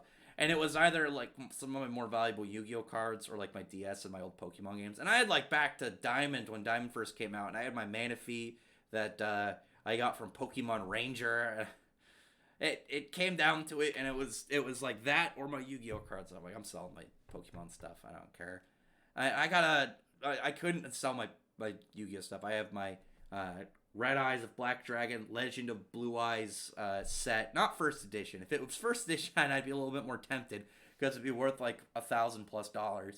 And it is graded 10, so I keep that as precious. I love it. Luffy versus Ace. Luffy would beat Ace. With Ice Shell, I don't know. What if Gray used Ice Shell due to Ice Demon Slayer abilities combined with Invuls? Could he do it? I mean, he wouldn't need to combine it because with Ice Shell, because Ice Shell obviously works and depends on your willpower. Adding in the True Ice won't really do anything. I want him to integrate his True Ice into his Demon Slaying, but pull back from swords and to go to bows. I really like when Gray does archery more than his swordsmanship. Drago versus Natsu, Bakugo, and Fairy Tail. I don't know how strong Drago is, so I can't really go with that. I have no idea how powerful Bakugan is. Pre-arc time skip Luffy. Wait, Ace pre-time skip versus current. Yeah, I'm still gonna go with. I'm still gonna go with what's his name with Luffy. Aesop's versus. Oh no, the Power Rangers. No, Power Rangers. The thing about the Power Rangers that I always get mad about Death Battle for. I remember them talking about like, oh, the whatever they called the guys from Voltron, Lion Bots or whatever. I can't remember what they're called. They're like, oh, they've traveled at light speed. That is nothing to the Power Rangers. The Power Rangers have so many feats that make them faster than light. It's every season they have faster than light feats. It's ridiculous. They would blitz and murder them. What's your favorite manga and or anime? My favorite manga is Fairy Tail. My favorite anime is Yu-Gi-Oh! I love all the Yu-Gi-Ohs, even some of like their less strong parts, like the start of Zexal. But I mean, obviously, I like the overall story of Zexal. I thought the overall series was good, but I love Yu-Gi-Oh's anime. I get so hyped over card games. My favorites though are still good. Original and GX are still my favorite of Yu-Gi-Oh's. I love them so much. I am hyped for the new series though. I need to rewatch Arc 5 again because there's some parts of it that I wanted to re-see. Because I remember some people not liking it as much, but I thought it was good. But I don't remember as much of the ending, and I think the ending was where a lot of people had beef. But we'll see. I got to recheck in on it. Either way, I do. Like I said, I really love Fairy Tail and I really love Yu-Gi-Oh. Rex, do you think Yami will wait? Rex, do you think Yami will get captured only to have Charlotte save? No, I think they'll save him. I think Charlotte will be involved, but I do think Yami's gonna get captured. Also, Gray losing to Mira was obviously just for laughs and giggles. Gray being nervous of Mira Jane is like Natsu being nervous of Urza. It's because they have like an image in their mind about them. It's not of their actual thing. Because Natsu can fight. Like Natsu versus Urza and him could probably fight. But the second Natsu drops Dragon Force, Urza's done. Urza would be done at that point. She would get one shot taken out. Gray not only has better feats than Mira Jane, but he straight counters her. He counters the hell out of her. So I don't see why anyone would think that she has a chance. And again, I don't mean that in a hateful way. I mean that in a Mara Jane gets hard countered by Gray. So let's not put her up to that. It's not fair for her. Shiki about to get some serious character development after taking the L. It was his choice to go after Draken Joe, and Screw's gonna suffer from that decision. Yeah, I think he's gonna have some maturing to do and some realization of what's going on, and really kind of like become a better captain. But he knows what's going on though. He knew that they were coming after him, so I think regardless, he knew that he was gonna, they had to deal with them at some point. I think it was more of his rashness that might get in there. Is there a Megazord you believe it can defeat Acnologia? I mean, yeah, most Megazords, and then you run into stuff like most Megazords can like mess with planet stuff, and then you get into like Ultra Zords. Power Rangers is ridiculous. They have lots of crazy feats and power levels, and especially because theirs is mostly brute force, and even there are Megazords that channel off of that have magic. But magic isn't the main thing. The main thing is the Morphin Grid, and the Morphin Grid is... It's like a weird cosmic energy. It's not really magic. It's kind of hard to describe, but them go have obviously just straight brute force and all their additional abilities on top of that. Obviously, they're gonna come out on top more. I mean, it's stuff kind of like in very heavily magic based ones, something like Mystic Force. I mean, obviously Acnologia. I mean, Acnologia has the same powers as Optimus, but better. But outside of that, you're gonna run into too many problems for some of these guys. That scene where Shiki does, like, he has been through in Rebecca's dream. Actually, I want to re-look at that chapter now that I'm thinking about it. Because I'm trying to remember, the weird, robotic creature that they saw. Remember that was, like, that weird, War of the Worlds robot? That was what chapter... It was, like, chapter 60-something. Well, what happened right before that? I think it was right after the fight with... I think it was right after... Oh, yeah, it was right before they went into the Belial Gore, because that's why Rebecca wasn't with them when they initially went in. I'm just trying to remember, because I want to look at that robot. Because maybe that'll be the next bad guy. Maybe the next enemy to... the next enemy after Drac and Joe will be some form of, more techie-based person. That's what I'm saying. I like the idea more of Eden Zero characters being more about, space stuff, more about sci-fi, more about stuff like inventions in their ships, rather than stuff like crazy magic and whatnot. Because obviously that's what fairy tales is more in, and it has to have that same kind of sci-fi feels. And then you'll run into stuff where you'll have too much for some of these characters versus their ships just being like get to point A to point B, which obviously that's what they're supposed to be. But when you're weaponizing some of these ships, you gotta keep that in mind too. Yeah, they're like little AT walkers. They've got just like little tank legs and cannons on them. Nothing crazy, but obviously they're although shoot missiles. Just looking back on it. Anyway, yeah. So that'll be some cool one. I don't think there's any indication of when that'll happen. Shiki looks a little bit bigger in that one. I don't know. He looks like his hair's grown out a little bit more. He looks a little bit more serious, and that's post obviously. What's the Happy Bot? So I'm hoping that maybe Happy Bot will get destroyed in this arc. Maybe there'll be because then after that point I'm gonna be wondering where she gets her weapons and how she's gonna fight when, because we know that she's got leaper, but she's also a marksman, so she's gonna need her guns. Having a chat for Wise's arm. Yeah, his arm's fucked. Now that we've gone over it. What don't you like about Gear 4th? I don't like Bound Man. I like Snake Man. The thing I don't like about Bound Man is like it takes a lot of way of thinking about Luffy. I like Luffy's fighting style. I like the more kind of very flexibility of like the way he fights. And I don't know, I didn't have that same kind of feeling when I saw Bound Man. Bound Man was just, hit him harder and, bigger. And it's like, oh, well, that's kind of, that's what third gear did. But that was third gear's main focus. And then you had second gear, which was, speed and, more about maneuverability. And then it was just like when it's time to just hit heavy, then you go to third gear. And then obviously third gear had the drawback. But I don't know, with Bound Man, it doesn't feel the same to me versus Snake Man, where Snake Man seems to have way more of that very weird Luffy fighting style, very weird, more emphasis on his ability to stretch, more emphasis on ability to kind of use his weird body shape and weird body attribute in order to fight. And I know like the part about like his Kong gun where it sucks back in, and it looks like it's like a weird little spring. I'm like indifferent on that because I like the concept of it. I think it looks a little weird.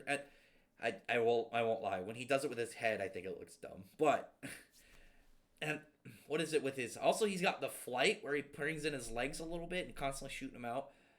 That one I'm kind of the same as like indifferent with. I'm like I like the idea, but it's kind of weird. And then I know he had like the UFO where he was spinning his legs, which.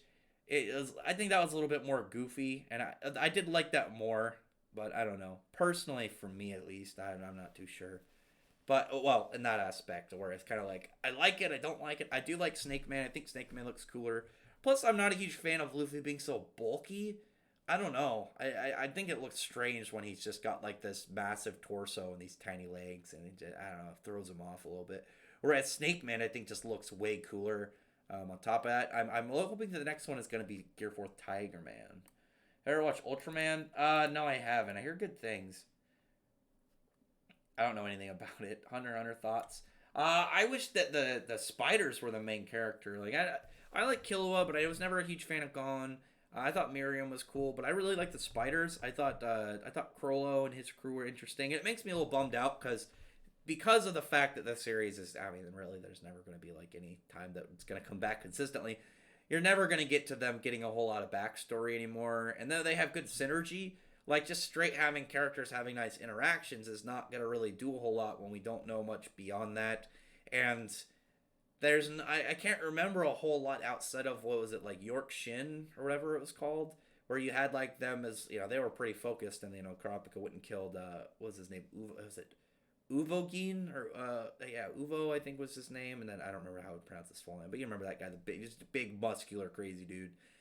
Outside of that, I can't remember like a lot of many parts where they get a lot of emphasis. And then there's like the part after, with like Crollo versus Hisoka. I mean, it's only a small piece. I'd rather would see how much like you've seen all these other characters interact, but placed on them. Loyalty always matters because loyalty, trust, and friendship. I agree. Shanks versus Kaido. I'm gonna go with Shanks. Kaido seems to like. It looks like it feels like his hype is a little bit hollow after seeing like some of these people beat up on him, and it looks like he would have lost to Odin if it wasn't for cheating. Goldarts versus Whitebeard. See, the thing is, I think Whitebeard. Whitebeard has like the huge range over Gildarts, and he's got a lot more fighting experience, obviously as being like twice Gildarts' age. But Gildarts had the thing that would instantly decide is if Gildarts gets his disassembly magic, then Whitebeard's fucked. They can swap some attacks. I think Whitebeard is strong, more like has more powerful casual attacks, but I think they should still be pretty able to contend when it comes to like their bigger ones. But obviously, the thing that Gildarts has is hacks, and Whitebeard has like zero hacks and no real counter to getting disassembled. And the second he gets disassembled, it's over. Like then Gildarts literally can just punch in their general direction and kill them all. I know there's a lot of people who are like, "Whoa, Whitebeard can destroy the world." No, he can't. I mean, there's hype, there's over exaggeration, but there's actual displays of what he was capable of and what's consistent with One Piece. And what's consistent with One Piece are big characters of One Piece can mess with like large islands. But I know someone's like, "Oh, what about the Don Chincho feat?" We can't use that. You don't even see him split the whole thing. It doesn't even split that far down. It's like fixed a day later, so it doesn't even. If he split the entire mass of a continent, literally leaving and coming back for a brief period of time would not mean that it's just back to normal. That's not what happens when you split that large of mass. And especially like if he split the whole thing, it would absolutely like be split all the way down. And it's not. I mean, he splits it like what was it like down like 50 feet to where all this treasure is. But the treasure is somehow fine. I don't know. It's goofy to think about. I don't know. Oh, I don't know anything about Bakugan, man. Kingdom Hearts and Persona. I do love Kingdom Hearts. Bakugan can get to planet busting too. Oh, if there's Universal, what are they gonna do?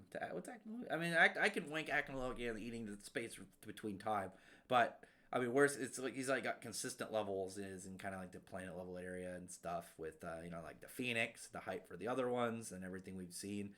But I don't know. I'm not gonna try and actually push him to Universal. I know there's like what I'd say against like Goofy ass Sosa and his crew as they push Universal Dorothy, but no, 68 or 69. Yeah, I looked.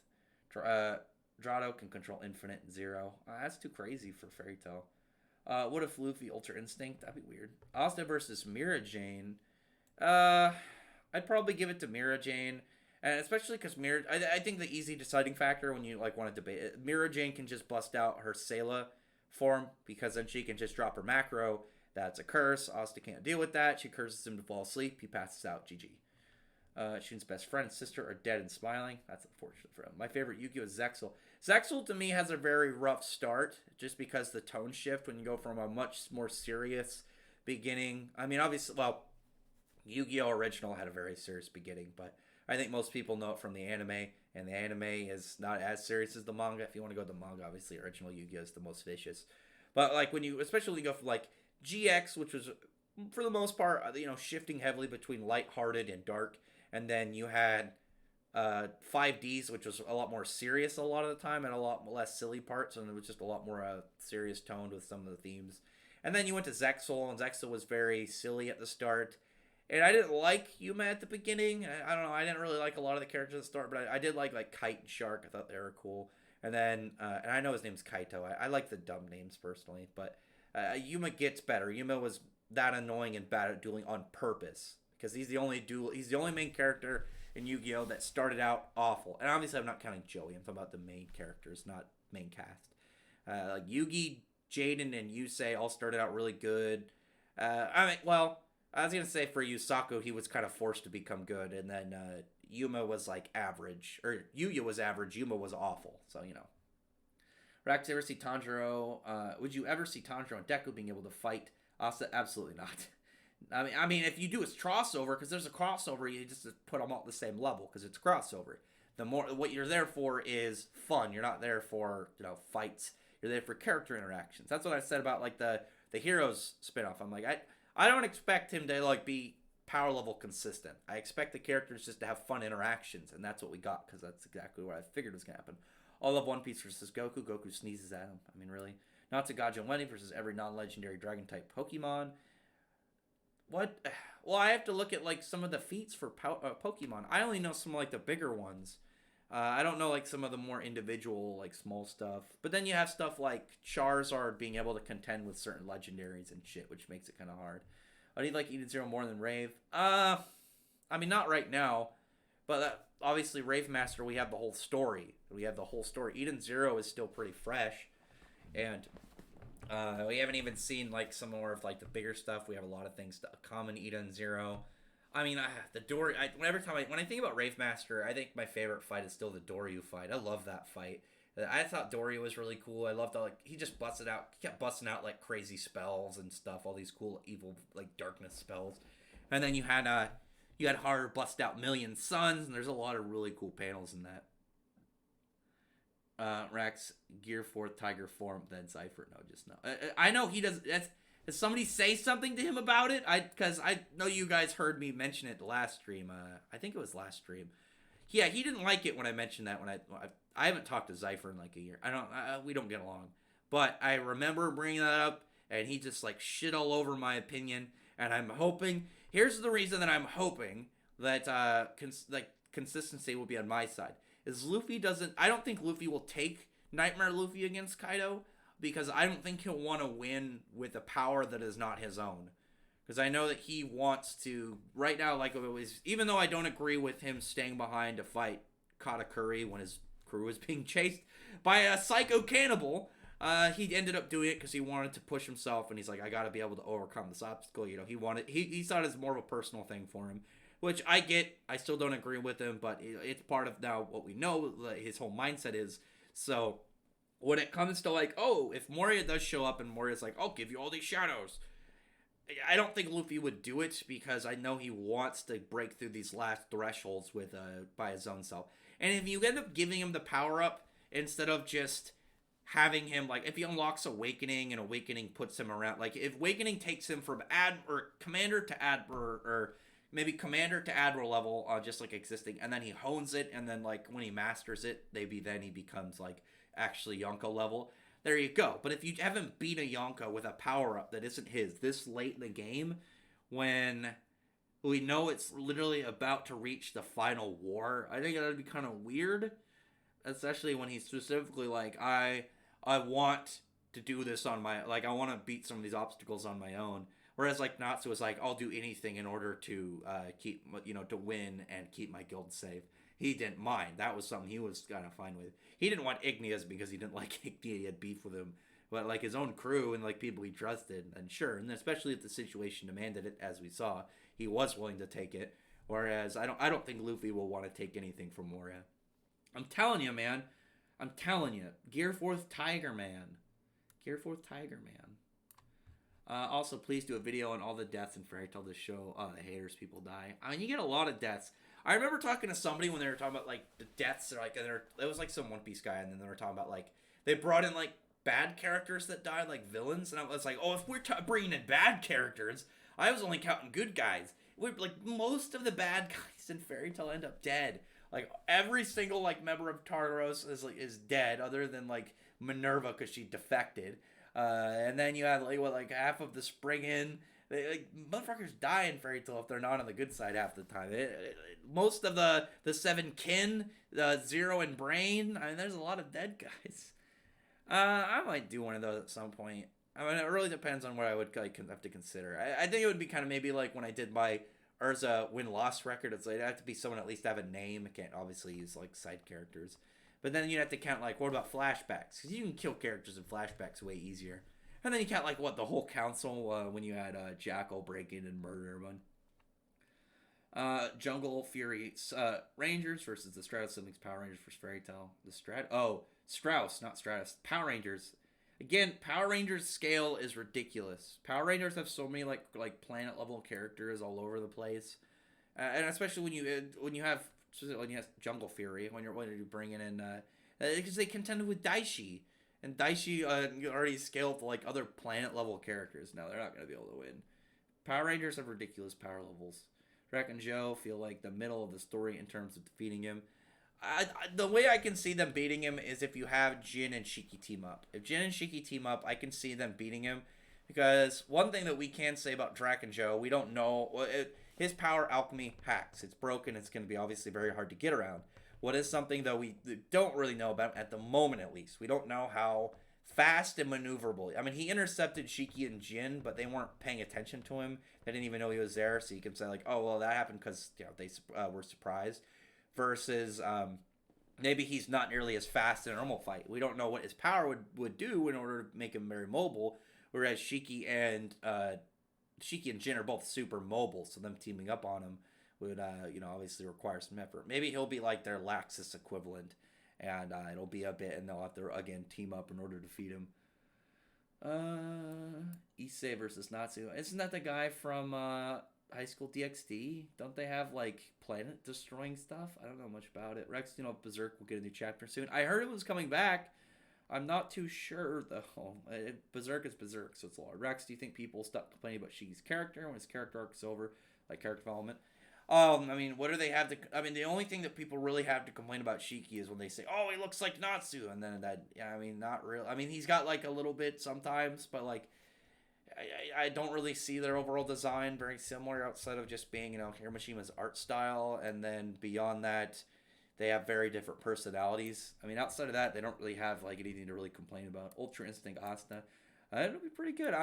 My guess is Asta end series. I think the thing that would best benefit him the most, if he had a sword that when he hit, like he could hit a spell, it absorbs the magic, converts it into like a physical strength buff. So just the longer he fights, the more powerful he becomes. Rex, keep up the great work. I enjoy your videos. Oh, thanks, man. I'm doing my best. I gotta keep up some of these. Gray versus Yash. I don't think Gray can take Juha. Plus, I don't think he can counter him. And especially when there are characters obviously that can overwhelm someone like super broken like Zaref, but you need someone to really destroy him in order to really have. If you had something maybe like Memento Mori, maybe Lost Aspect could do it. I don't know. Maybe like Lost Aspect Ice Shell could freeze him, but I'm trying to think of like because I know Juha's power, he messes with like timelines and stuff. He can like, isn't it like he can see different timelines? Oh my god, I'm trying to remember how weird his power was. It wasn't as broken as some people made it out to be. Some people like it's like multiversal control. I remember it being more of like he can peer into other timelines, kind of like the dude from Reborn. What was that guy's name? Byakurai? I can't remember that dude's name. But his whole thing was he could communicate with himself. Was it him or somebody else? One of the characters, I think it was him, could communicate with himself in other timelines. So he was able to figure out information from his other versions to stuff was going on. God, I gotta remember that character. But I don't think Gray would win. He might be able to just kind of freeze him in place for a while with Lost Aspect Ice Shell. We don't know what end series Gray is. The thing about Juha that was kind of hard is, outside of just like his weird hacks, he didn't have as much of a large arsenal as I thought he was gonna have. Like, he absorbed power from these other Sternritter, but did he straight up absorb it as power, or did he gain the abilities? Because he didn't I don't think he used any of them after he got them back. I don't know. His power is like relocation with the Almighty. I'd have to go back and reread some of the stuff. Other way, I think he can maybe seal him up with Lost Aspect Ice Shell. That's about it. Gray's or Austin power can remove curses since he removed elf. Oh, the elf power was a spell. It wasn't a curse. It was the reincarnation spell. It was forbidden magic. Remember? I don't think it was a curse. I remember being forbidden magic. Honestly, that Asta was gonna remove Henry's curse, but nope. Yeah, because otherwise, why isn't he removing people's curses like Henry's? And then I think it was shown in the anime that William's face is gonna be confirmed as a curse, or this facial scarring. I read that Kamen Rider. I don't know anything about Kamen Rider. If Ruby characters fail to realize their mistakes, they are a lost cause. It's mainly the main cast. It's not like the characters as a whole. It's mainly the main cast. Itachi mind rape is best resist. Itachi mind rape is best rape. I don't know if there's a best rape. Team Ruby beating the Aesops is bullshit. That annoyed me. Like, especially because you had them only a few episodes before, just, like, seeing the Aesops, like, in action, and they're like, oh, man, they're so amazing, their teamwork, and their skill, and their experience, and then they just completely trash them, and it's like, why? And then you had that dude, Marrow. That dude bothered me, because, not him specifically, but, like, he could have 1v1 any of the other members of Team Ruby easily, because he could have just told them to stay, walked up, threw one of those little capture things on him, and then bam. But of course he goes up against the one person who has summons that could counter his CC, and it's like, okay, man, sure, why not? Where was I? They should have died. Yeah. So you don't like. The thing I don't like about Odin is he feels like a fanfic character a lot of the time. Everyone just seems to love him. He seems just OP by default. Even when he fails, he succeeds. I'm just not a fan of him. Though, like I said, that spread from the recent chapter where he's holding everybody above him on that pan, that's pretty badass. That was pretty cool. Even though I'm kind of still like, how does boiling oil hurt him when he's taking hits from like attacks from from Roger and clashed with Whitebeard? His body should be physically strong enough to hold that. I don't know. Can you do Boruto chapter review? I don't know. Like with I have such a my relationship with Boruto is so weird because I look forward to the chapters, but like they're slow and I don't have a lot to say after reading them. There are parts that I do like introducing the fact that the all of the Otsutsuki come in pairs, and that's why they can fuse. And the reason Kaguya wasn't as impressive as we saw is that she was the lesser of a pair, and that also hypes up for the future and does a lot of damage control, like retroactively. So it's like, oh, she was only that unimpressive because she needed to be merged with this dude to have the full force of what they would be able to output. Makes sense because she was supposed to be this god, this goddess-like level character. But she didn't feel like it at all. But it's like, oh, well, maybe after she merges with Jigen, we'll have that effect. Which, again, makes me happy. Favorite protagonist? Oh, Natsu's my boy. I told you on that before. Natsu's my boy, man. Correct me if I'm wrong, but didn't Crow warn Ironwood about bad news? That makes Ruby like to Ironwood more stupid. I mean, yeah, Ruby's an idiot. Ruby, the main for the Ruby series, they're, well, not Weiss. The Yang, Blake, and Ruby are all really stupid right now, and I think they've made a lot of bad decisions. I almost turned off that Ruby episode when Crow teamed up with Tyrion.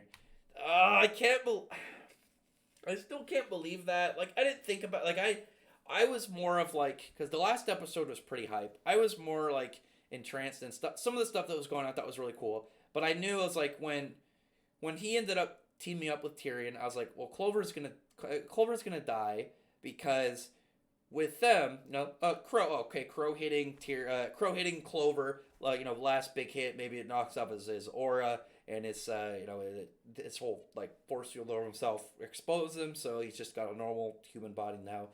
Then, obviously, Crow's gonna, at that point be able to apprehend him, like, maybe put him in handcuffs or something. But it's like, because he's not gonna want to kill him, but, hey, you just teamed up with a known serial killer, and he killed this guy. What did you expect to happen? What did you expect to happen? He's a serial killer. Why would you do that? What's up, JK Network? What's hanging it going, man? No, Crow didn't warn him. At least don't think so. Crow should have teamed up with a damn serial killer. So do you guys think Mess did what he did when he had Brandish attacked August like Iron wanted to do? Mess' biggest thing is just making problems worse. I mean, the only thing that Mess has ever done that was good was when he saved Wendy and Carla from when Face self-destruct. Because it's like, he brought the council to Sirius Island. He pissed off August. It's obvious he's mind controlled by the White Witch, so we can't really count this. I mean, we can count it, not count it towards him, but yeah, he was involved. Dude makes things worse. Oh. Sorry. That's a thick yawn. It does feel weird when Odin's character so powerful as Whitebeard and Rogers introduced 900 chapters. That's what I'm saying. He's somebody that's introduced way into the story that you'd figured would be brought up way earlier. And it's like, Riley, there's a part when someone brought up to me, it's when Riley was first being introduced, and he was saying how, like, when they're talking about the glyphs, it's like, oh no, we couldn't decipher them. It was because of Roger's ability to, like, hear the voice of the world. And he straight says it's like, we pirates weren't smart enough to, figure out a language from, like, ancient times. But they had they apparently had Odin who could read them. So it's like, And I know Oda wanted to do Wano for a while. I think that, though, he wanted to do Wano for a while and he had plans. I don't think he had Odin in mind, but I think he's one of those characters while writing it, he came up with him and he liked the idea so much he wanted to include him, which I can get. But I don't really like the character. I don't find him very interesting. I don't find him very entertaining. I don't even think his fighting style is very cool. I think he's pretty boring. Like I said, though, at least he got a really cool chapter spread.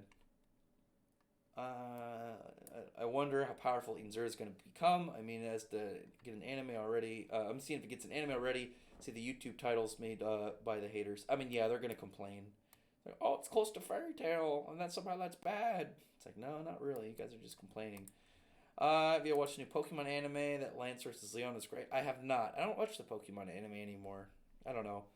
I'm just not a huge fan of Ash. I like the games, though I still haven't beaten my Pokemon Shield for some reason. I've been sitting at the Elite Four for a couple months now. I just keep getting procrastinated by other things. Every time I start to play, I'm just like, I get sidetracked by something else. Oh my god. I have 67 notifications on Twitter in the last hour. Oh my... That, what the fuck? I didn't even notice this. I saw like 10 notifications when the stream started, and I just looked over and I have 67. But I don't want to sort through them. Oh my god. Top 10 strongest in One Piece? Well, I assume that Roger and Whitebeard are the strongest. We don't know if that M guy is more powerful, if he's more of like a big world leader. And then I assume Joy Boy was powerful, but we don't know anything about Joy Boy. And then you obviously Roger and stuff. I don't know.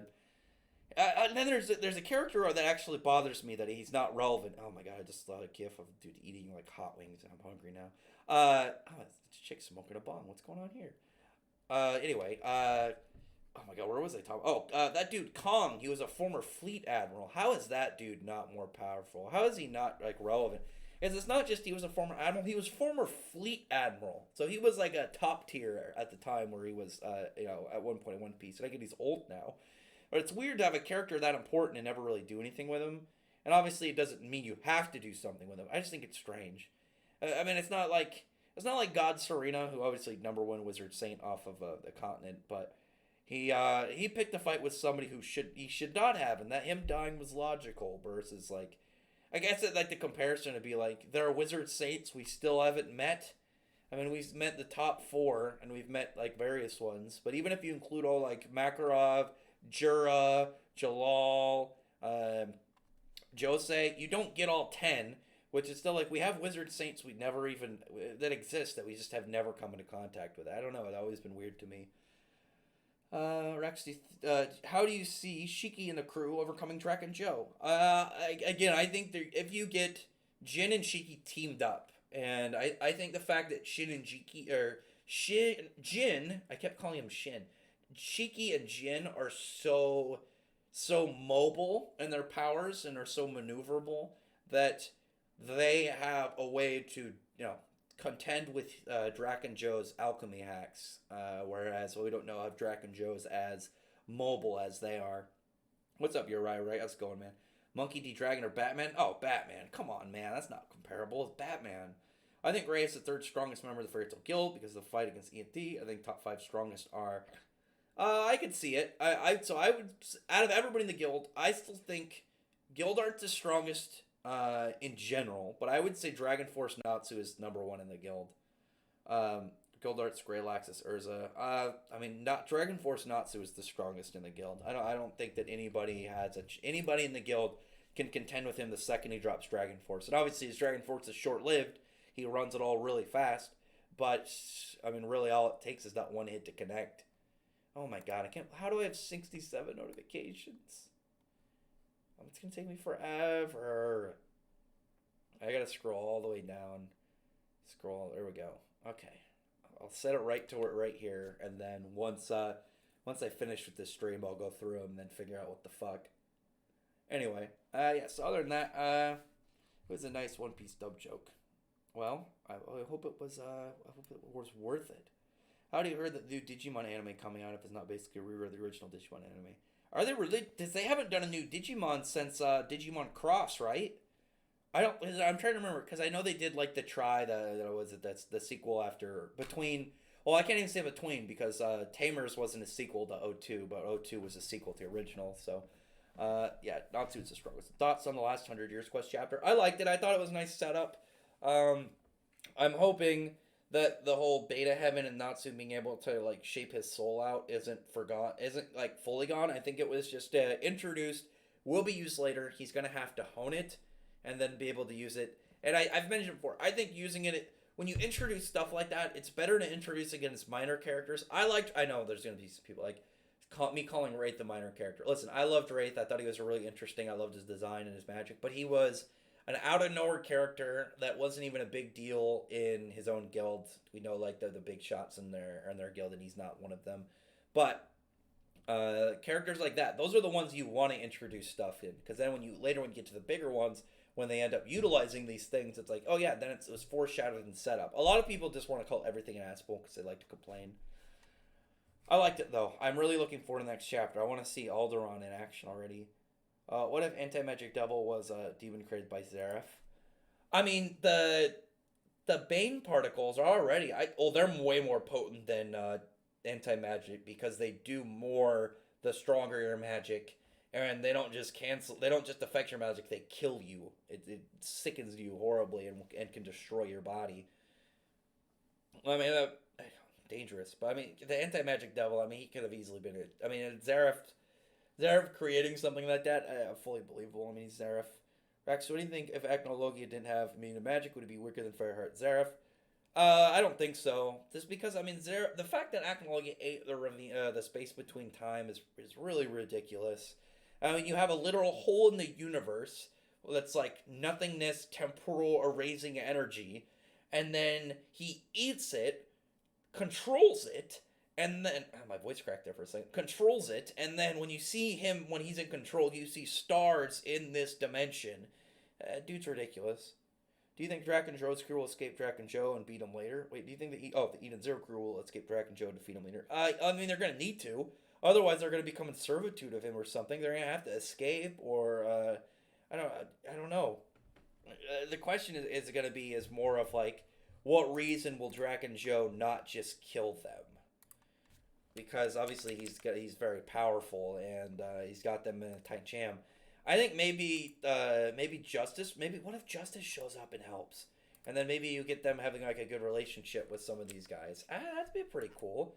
I can get behind that idea because they're in some vicious spots, but we know some of these guys are after him. We know like Amira's like on the hunt for Draken Joe, and we know that they want to deal with him. If we got that guy, that one dude again that was Jaguar, that dude showing up to fight him. Did you see One Piece stand? I haven't yet. I've heard. Actually, a lot of the guys that I know that like One Piece didn't like it. I think they were complaining of it being like it felt like too much of a fan service movie, and they were upset about like there was too much stuff just going on all at once, and I don't know what the villain's goal was, but they're talking about not liking it. I haven't seen it, but I've seen people like it. I've seen people not like it.